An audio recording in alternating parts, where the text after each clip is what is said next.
नमस्कार दोस्तों, स्वागत है आप सभी का आपके अपने YouTube चैनल गुरु आज्ञा क्लासेस में। कैसे हैं आप सभी? आप सभी को राधे राधे, जय श्री राम, जय श्री श्याम। प्यारे विद्यार्थियों, आज लाए हैं हम आपके लिए राजस्थान जनरल नॉलेज, राजस्थान सामान्य ज्ञान का मॉडल पेपर 9। तो जल्द से जल्द क्लास को ज्वाइन कर लीजिए प्यारे विद्यार्थियों, स्वागत है आप सभी का। आइए शुरुआत करते हैं हम अपने प्रश्न संख्या 1 के साथ। BSTC वाले जो बच्चे हैं वे विशेष रूप से ध्यान दें कि आपका जो पेपर है वो बहुत ही नज़दीक आ गया है। 1 जून को पेपर है, तो एक भी क्लास मिस ना करें, क्योंकि पता नहीं कौन सा प्रश्न हमारी इस क्लास से या जो हमने मॉडल पेपर अभी तक 8 मॉडल पेपर सॉल्व कराए हैं उसमें से हूबहू छप जाए। तो एक भी क्लास को, एक भी क्वेश्चन को मिस ना करें, चाहे वो राजस्थान जीके का हो, चाहे वह टीचिंग एप्टीट्यूड का हो, चाहे वह हिंदी व्याकरण का हो। तो ये विशेष ध्यान रखें। आइए शुरुआत करते हैं प्रश्न संख्या 1 के साथ। और प्रश्न संख्या 1 में पूछा गया है प्यारे विद्यार्थियों कि राजस्थान में सीमेंट उत्पादन में प्रमुख जिले हैं। ऐसे कौन से जिले हैं जो प्रमुख है सीमेंट उत्पादन में, कहाँ पर? राजस्थान में। तो देखो, विकल्प एक है हमारे पास प्यारे विद्यार्थियों, बूंदी, चित्तौड़गढ़, कोटा, सिरोही एवं उदयपुर।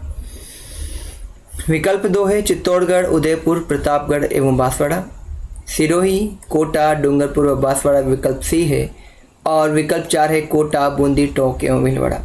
तो प्यारे दोस्तों, आपको बता दें, बूंदी, चित्तौड़गढ़, कोटा, सिरोही और उदयपुर, ये 1, 2, 3, 4, 5 जो ज़िले हैं ये सीमेंट उत्पादन में प्रमुख स्थान रखते हैं। किसमें? सीमेंट उत्पादन में अपना प्रमुख स्थान रखते हैं।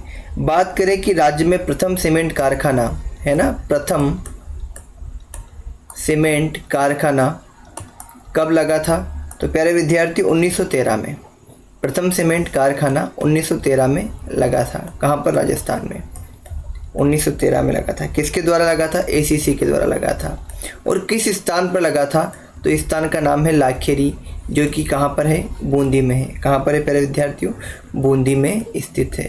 तो राजस्थान का पहला जो सीमेंट कारखाना है वह 1913 में ACC के द्वारा लाखेरी बूंदी में स्थापित किया गया। राजस्थान में सीमेंट उत्पादन में प्रमुख जिले बूंदी, चित्तौड़गढ़, कोटा, सिरोही और उदयपुर है। आइए बढ़ते हैं प्रश्न संख्या 2 की ओर। प्रश्न संख्या 2 में पूछा है मित्रों, पूरा उत्खनन स्थल बागोर एवं नाडोल क्रमशः किन जिलों में स्थित है? पूरा उत्खनन स्थल बागोर और नाडोल क्रमशः किन जिलों में स्थित है?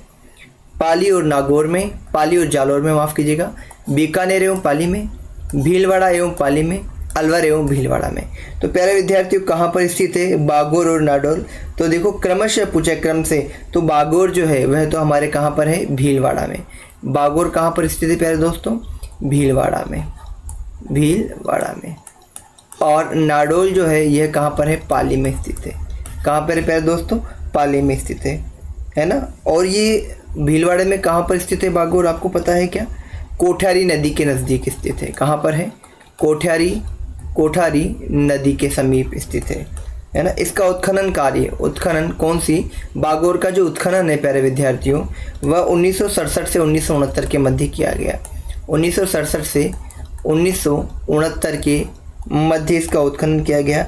और किसके नेतृत्व में किया गया उत्खनन?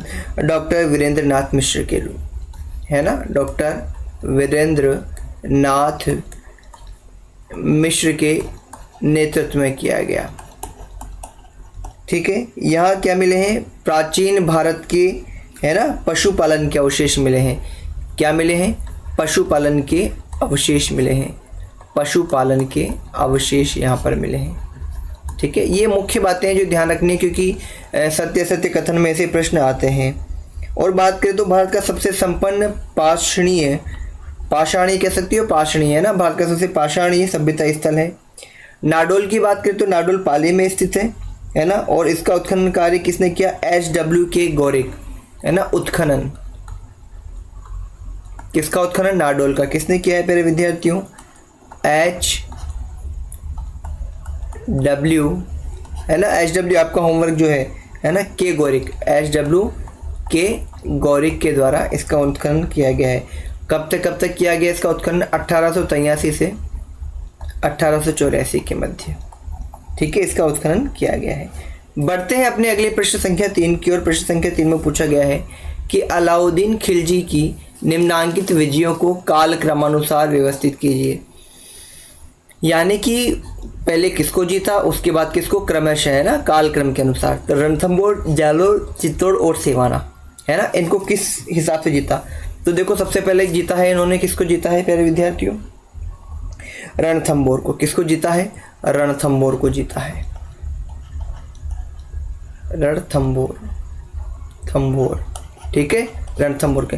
रणथंभौर के बाद इन्होंने चित्तौड़ को, किसको, चित्तौड़ को। चित्तौड़ के बाद किसका इन्होंने, सिवाना का, किसका, सिवाना का। और अंत में जालोर, अंत में जालोर, ठीक है। तो रणथंभौर ए पर है, इसके आगे ए लिख देते हैं। उसके बाद चित्तौड़ कहाँ पर है, सी पर है, सी लिख देते हैं, है ना। उसके बाद क्या है, सिवाना, सिवाना किस पे है, डी पे है, डी लिख देते हैं। और जालोर किस पे है, बी पे। तो ए सी बी और डी, ए सी डी और बी किस में है, तो देखो ए सी डी और बी पहले में ही हमें मिल गया। तो विकल्प 1 जो है ये हमारे प्रश्न संख्या 3 का प्यारे विद्यार्थियों बिल्कुल सही उत्तर है। बात करें कालक्रम के अनुसार, तो रणथंभौर पर तो देखो कब किया था प्यारे विद्यार्थियों, 1301 में किया गया था। फिर उसके बाद 1303 में चित्तौड़गढ़ पर, 1303 में चित्तौड़गढ़ पर, 1308 में सिवाना पर, है ना। और फिर अंतिम 1311 में किस पर, जालोर पर। तो इनका क्रम है 1301, 1303, 1308 और 1311। बढ़ते हैं अपने प्रश्न संख्या 4 की ओर प्यारे विद्यार्थियों। प्रश्न संख्या 4 में पूछा गया है कि चित्तौड़गढ़ की किस रानी के ने बादशाह हुमायूं से मदद मांगी थी। चित्तौड़गढ़ की किस रानी ने बादशाह हुमायूं से मदद मांगी थी, बताइए किसने मांगी थी, फटाफट से बता दीजिए किसने मांगी थी। रानी उमादे ने, रानी कमलदे ने, रानी जसमादे ने या रानी कर्णावती ने, किसने मांगी थी बता दीजिए। तो बिल्कुल पता है आपको, रानी कर्णावती ने मांगी थी। किसने मांगी थी, रानी कर्णावती ने मांगी थी, ठीक है।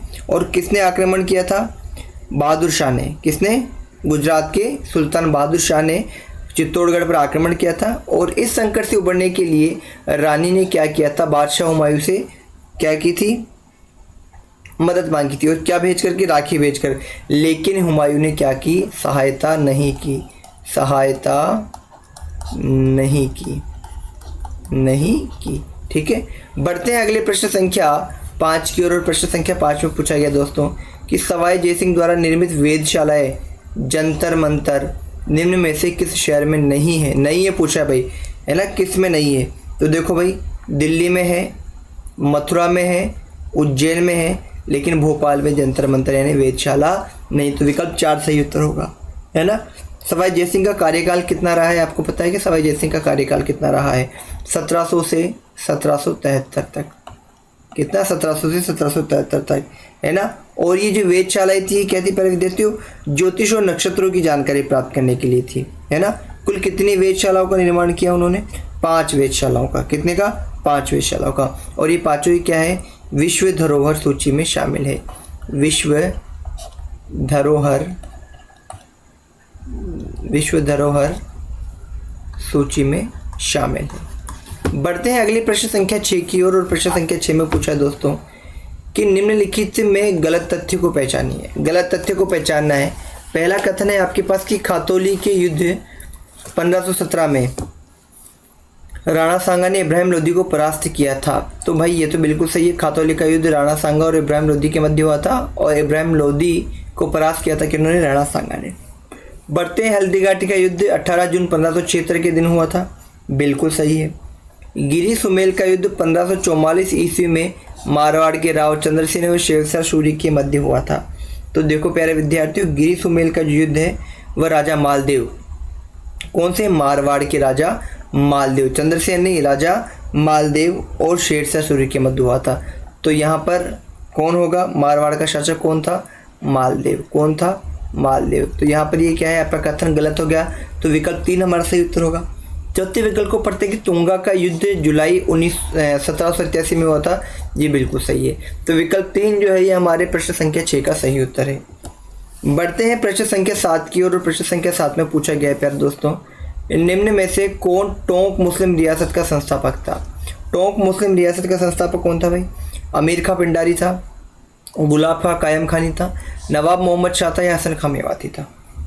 तो देखो प्यारे दोस्तों, आपको बता दें 1817 में कब, 17 में एक संधि हुई थी जिसके तहत अमीर खां पिंडारी को टोंक सौंप दिया गया था, एक संधि के, और उसे क्या किया गया था, वहाँ का नवाब घोषित किया गया था। क्या किया गया था, वहाँ का नवाब घोषित किया था टोंक का, है ना। और टोंक एकमात्र मुस्लिम रियासत थी, है ना, एकमात्र मुस्लिम रियासत, एकमात्र मुस्लिम रियासत कौन सी ही थी, टोंक थी प्यारे विद्यार्थियों। तो कौन था, अमीर खां पिंडारी जो था वह टोंक मुस्लिम रियासत का क्या था, संस्थापक था। बढ़ते हैं प्रश्न संख्या 8 की ओर। प्रश्न संख्या 8 में पूछा गया है 1857 के स्वतंत्रता संग्राम का राजपूताना में आरंभ कहाँ से हुआ था। 1857 का जो स्वतंत्रता संग्राम था उसका राजपूताना में आरंभ कहाँ से हुआ था, नसीराबाद से, अजमेर से, एरनपुरा से या आहुआ से। तो कहाँ से होता है प्यारे विद्यार्थियों, 28 मई 1857, 28 मई 1857 को कहाँ से हुआ था, नसीराबाद से होता है। कहाँ से होता, नसीराबाद हुआ था। और क्या हुआ था यहाँ पर, तो इनकी 15वीं बंगाल नेटिव इन्फेंट्री बटालियन, कौन सी, 15वीं, है ना, बंगाल नेटिव 15वीं बंगाल नेटिव है ना, इन्फेंट्री, इसने क्या कर दिया था, अन्य भारतीय सैनिकों के साथ मिलकर विद्रोह कर दिया था, छावनी को जला दिया था। और अंग्रेज अधिकारी कर्नल न्यूबेरी, है ना, न्यूबेरी, और एक और कौन था, मेजर स्टोपिसवुड,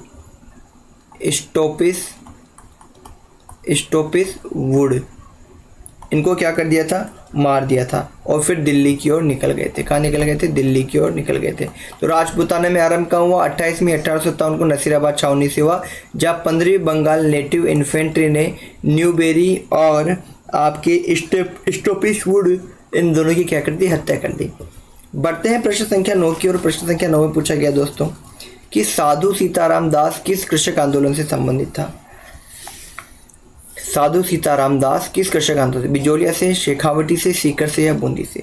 तो साधु सीताराम जो थे वो बिजोलिया किसान आंदोलन से संबंधित थे। इन्होंने बिजोलिया क्षेत्र के किसानों को जागृत करने का कार्य किया था, है ना, और तलवार बंधाई लाग का विरोध किया था। किसका विरोध किया था, तलवार बंधाई लाग का, है ना, जो एक तरह का कर था तलवार का, है ना, उसका विरोध किया था इन्होंने। तो इसलिए बिजोलिया कृषक आंदोलन से संबंधित कौन है, साधु सीताराम दास है। बढ़ते हैं प्रश्न संख्या 10 की ओर। प्रश्न संख्या 10 में पूछा गया है कि राजस्थान का जलियांवाला बाग के नाम से प्रसिद्ध स्थान मानगढ़ धाम किस जिले में है।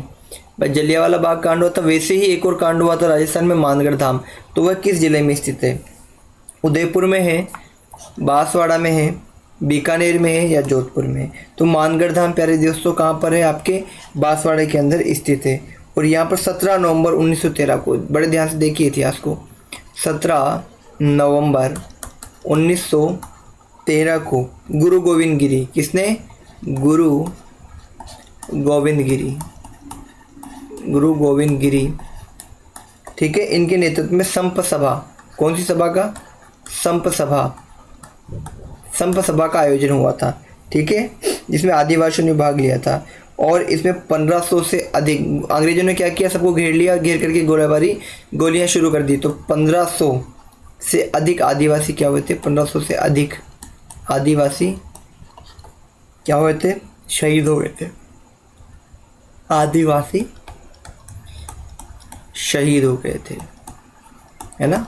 17 नवंबर 1913 को गोविंद गिरी को गिरफ्तार कर लिया था, इसलिए इसे क्या कहते हैं, राजस्थान का जलियांवाला बाग कहते हैं। क्योंकि जैसे जलियांवाला बाग में एक साथ निकलने का एक ही रास्ता था, उसी पर पे आके गोले चला दी, लोग इधर उधर भग रहे थे, बाहर जाने का रास्ता नहीं था। ऐसी सिचुएशन कहाँ हुई थी, मानगढ़ धाम में, इसलिए इसे राजस्थान का जलियांवाला बाग के नाम से जाना जाता है।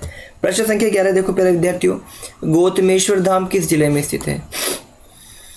गौतमेश्वर धाम किस जिले में स्थित है, बताइए भाई। प्रतापगढ़ में है, चित्तौड़गढ़, बांसवाड़ा या उदयपुर। तो ये क्या है प्यारे विद्यार्थियों, प्रतापगढ़ के अरनोद गांव में, है ना, अरनोद गांव में पड़ता है। कहाँ पड़ता है, प्रतापगढ़ के अरनोद गांव में ये बढ़ता है प्यारे विद्यार्थियों। इसे आत्मशुद्धि का, गौतम शुद्ध धाम है ना, इसे क्या बोलते हैं, आत्मशुद्धि का तीर्थ माना जाता है, आत्मशुद्धि का तीर्थ माना जाता है गौतमेश्वर धाम को। ठीक है।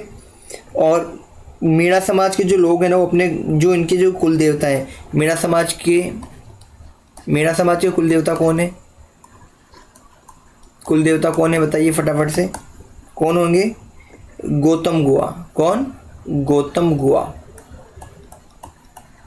गौतम गुहा। ठीक है, इनकी पूजा करते हैं। ठीक है। और ये गौतमेश्वर का मेला कब भरता है, गौतमेश्वर धाम का मेला, तो चैत्र शुक्ल एकादशी से पूर्णिमा तक। कब से कब भरता है, चैत्र शुक्ल एकादशी से पूर्णिमा तक। एकादशी यानी 11 से, है ना, एकादशी से पूर्णिमा तक। पूर्णिमा तक कितने दिन का हो गया, एकादशी, द्वादशी, त्रयोदशी 3, चतुर्दशी 4, पूर्णिमा 5। कितने दिन बढ़ता है, 5 दिन, 5 दिवस लिख देते हैं ना। बढ़ते अगले प्रश्न संख्या 12 की ओर। प्रश्न संख्या 12 में पूछा गया है, मीराबाई के निर्देशन में किसने नरसिंह जीरो मायरा रचना ब्रजभाषा में की। मीराबाई के निर्देशन में नरसिंह जीरो मायरा रचना किसने की, रानाबाई ने, रत्ना खाती ने, दयाबाई ने या सहजोबाई ने। बताइए किसने की थी, बताइए किसने की थी, फटाफट बता दीजिए। किसने की थी, रत्ना खाती ने की थी। किसने की थी, रत्ना खाती ने की थी। मीराबाई जो है इन्हें क्या कहा जाता है, बताइए। मीराबाई को राजस्थान की क्या कहा जाता है, बताइए फटाफट से। राजस्थान की राधा, राजस्थान की राधा कहा जाता है। किसको कहा जाता है, मीराबाई को कहा जाता है। ठीक है। और अगर हम बात करें तो नरसिंह जीरो मायरा किसने लिखी थी, रत्ना खाती ने लिखी थी। किसके निर्देशन में लिखी थी, मीराबाई के निर्देशन में यह लिखी गई थी। बढ़ते हैं अगले अपने प्रश्न संख्या 13 की ओर। प्रश्न संख्या 13 में पूछा है, राजस्थान के संत जो लोक देवता होने के साथ साथ एक कवि भी थे, लोक देवता भी थे और एक कवि भी थे। बताइए कौन थे फटाफट से। हड़बू जी थे, मेहा जी थे, रामदेव जी थे या देवनारायण जी थे। बताइए कौन थे, फटाफट से बताइए कौन थे। तो प्यारे विद्यार्थियों, रामदेव जी जो थे ये लोक देवता तो है ही, साथ में क्या थे, एक कवि भी थे, है ना। और कौन से पंथ का इन्होंने किया था, स्थापना की थी, कामड़िया पंथ। कौन से पंथ, कामड़िया पंथ।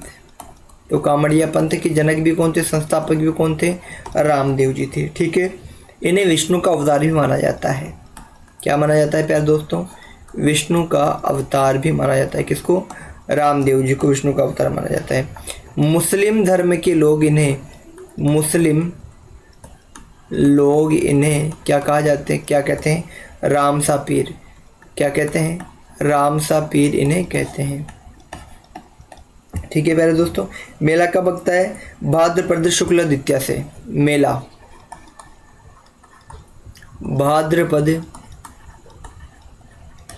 शुक्ल एकादशी से, है ना, भाद्रपद शुक्ल द्वितीय से। कब से, द्वितीया से एकादशी, द्वितीया से एकादशी तक लगता है। ठीक है। ये थी किसके बारे में, रामदेव जी के बारे में जानकारी। बढ़ते हैं प्रश्न संख्या 14 की ओर। प्रश्न संख्या 14 में पूछा गया है कि निम्न को सम्मिलित करना है। भाई नेजा जो है वह कहाँ का है प्यारे विद्यार्थियों, नेजा जो नृत्य है ये कौन सी जाति का, माफ कीजिएगा, नेजा किस जाति का है, भील और मीणा जाति का। ए सही है। मावलिया जो है कौन सी जाति का है, तो मावलिया जो है ये कथोड़ी जनजाति का है। किसका, कथोड़ी जनजाति, ये भी सही है। झेला कंजर जनजाति और मछली जो है सैरिया जनजाति। तो ये चारों के जो सामने चारों लिखे हैं ये बिल्कुल सही है प्यारे विद्यार्थियों। नेजा नृत्य की अगर हम बात करें तो ये उदयपुर और डूंगरपुर की भील द्वारा होली के अवसर पर किया जाता है। कब किया जाता है, होली के अवसर पर। होली के अवसर पर कौन सा नृत्य किया जाता है, नेजा नृत्य किया जाता है। ठीक है। मावलिया नृत्य जो है ये कथोड़ी जनजाति के पुरुषों द्वारा किया जाता है, जैसा ही। और कब किया जाता है, नवरात्रि में किया जाता है प्यारे विद्यार्थियों। कब किया जाता है, नवरात्रि में। झेला जो है ये सहरिया जनजाति या कंजर, है ना। झेला जो है किसके साथ किया जाता है, देखिए झेला जो है कहाँ किया जाता है प्यारे विद्यार्थियों, तो झेला जो है झेला किया जाता है सहरिया जनजाति के साथ। किसके साथ? सहरिया जनजाति, तो ये इसमें सहरिया आएगा यहाँ पे, है ना। और मछली जो है कंजर जनजाति के साथ। तो कंजर झेला जो है ना, झेला नृत्य यहाँ लिख देता हूँ मैं अलग से। झेला नृत्य जो किसके द्वारा किया जाता है? सहरिया जनजाति के द्वारा। किसके द्वारा? सहरिया जनजाति के द्वारा किया जाता है। और इसमें स्त्री और पुरुष दोनों क्या करते हैं? सामूहिक रूप से नृत्य करते हैं। फिर ये मछली नृत्य किसके द्वारा किया जाता है? मछली नृत्य जो है ये कंजर जनजाति के द्वारा किया जाता है। किसके द्वारा? कंजर जनजाति के द्वारा किया जाता है ना। और ये कब किया जाता है? चांदनी रात में किया जाता है। कब किया जाता है? चांदनी रात में किया जाता है। तो विकल्प 1 2 3 4 नहीं होगा, 1 2 4 3 इसका सही आंसर होगा।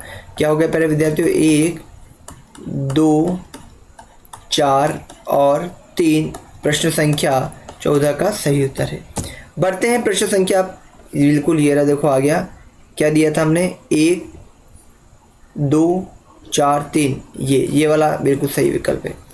अगला प्रश्न संख्या 15 देखो प्यारे दोस्तों, 15वें प्रश्न में पूछा गया है कि निम्नलिखित में से कौन सा विकल्प जिलों के पूर्व पश्चिम क्रम में सही है? जिलों के पूर्व पश्चिम क्रम में सही है, तो बता दीजिए कौन सा है, फटाफट से आंसर दीजिए। पूर्व पश्चिम में कौन सा सही है? फटाफट से, ये प्रश्न आपके ऊपर छोड़ दिया गया है। प्रश्न संख्या 15 का फटाफट से अपने कमेंट बॉक्स में आंसर दो बच्चों। पूर्व से पश्चिम का क्रम कौन सा है? फटाफट बता दीजिए। 16वां प्रश्न देखिए, राजस्थान में गेटोर की क्षत्रियां किस वंश के राज परिवार से संबंधित है? बताइए भाई, कौन से राजवंश से संबंधित गेटोर की क्षत्रियां? कछवाह से, जाट से, गुहिल से या मोर वंश से? तो किससे? कछवाह वंश से। किससे है? कछवाह वंश से। ये कौन है कछवाह वंश? जयपुर का राज परिवार है। क्या है? जयपुर का क्या है? राज परिवार है। जयपुर का राज परिवार कौन से वंश का है? कछवाह वंश का है। यहाँ पहली छतरी किसकी है? पहली छतरी किसकी है? यहाँ पे सवाई जयसिंह की। किसकी है? सवाई जयसिंह की। सवाई जयसिंह की है।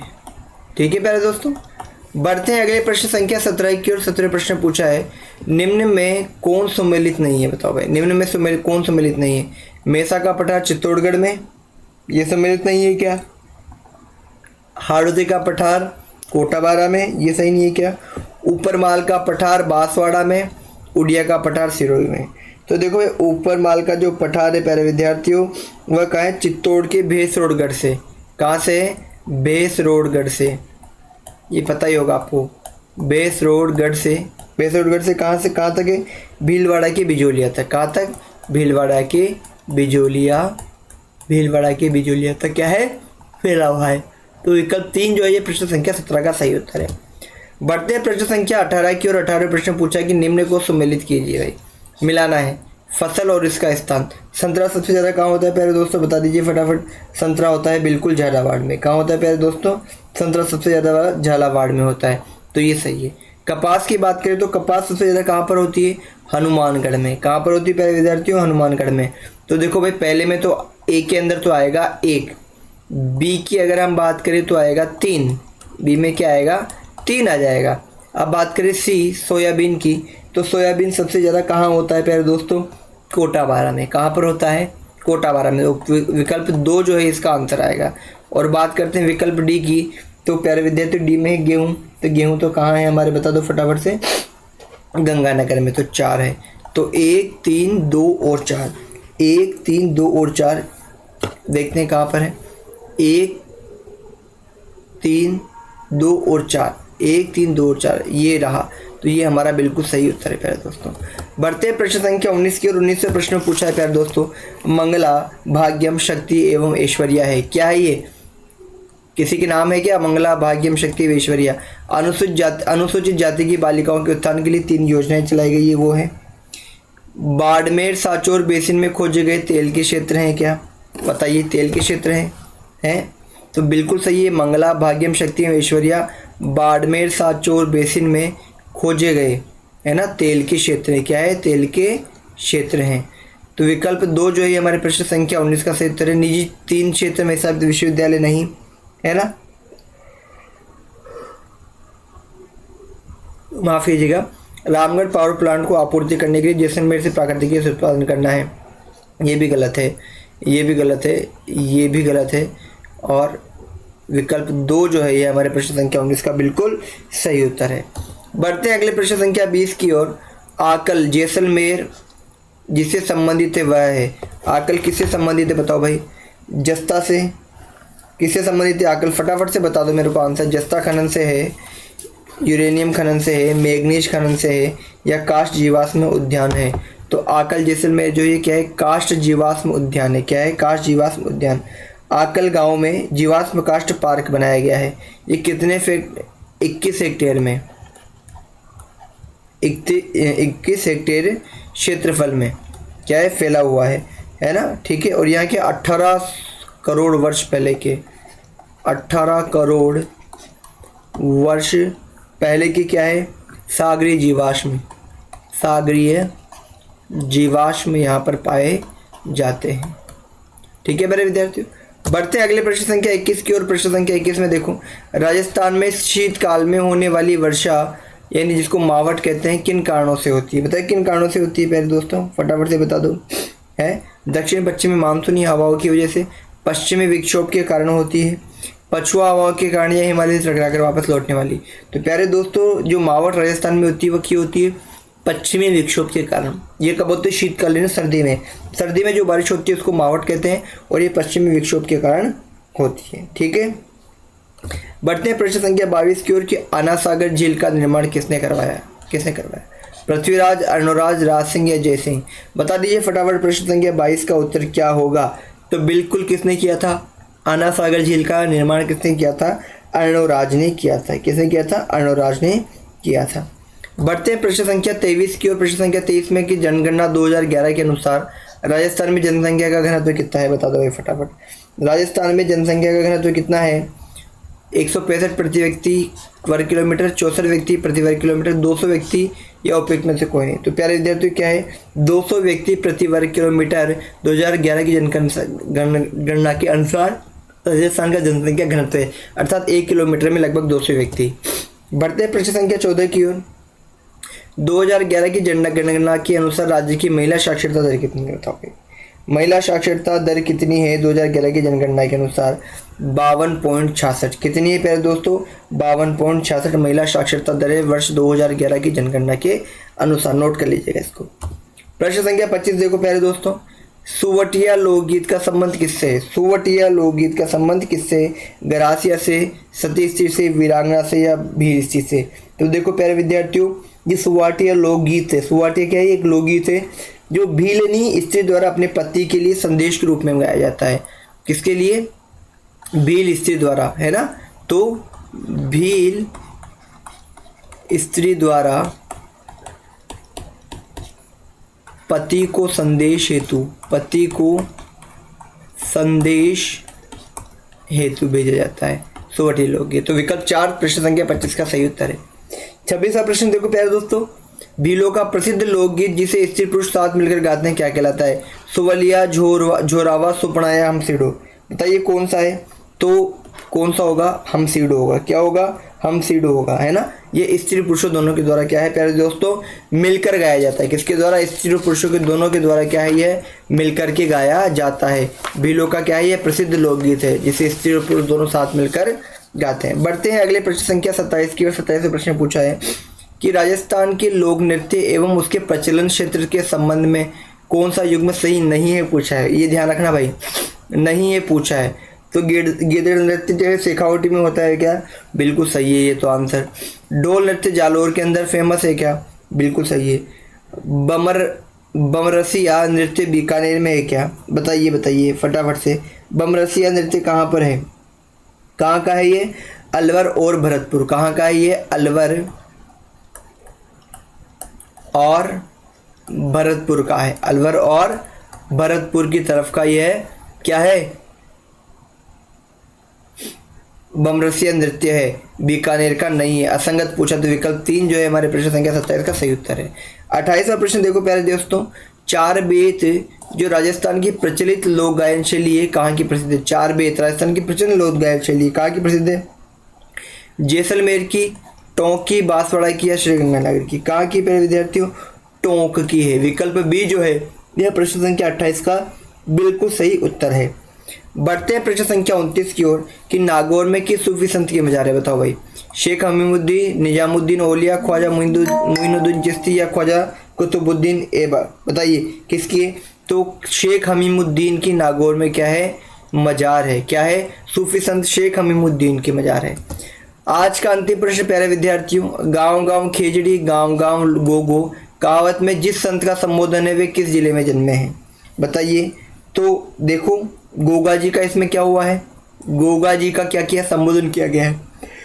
गोगा जी का जन्म कहाँ हुआ था? ददरेवा में। कहाँ पर हुआ था? ददरेवा में। और ददरेवा कौन से डिस्ट्रिक्ट में है प्यारे दोस्तों? चूरू में है। कहाँ पर है?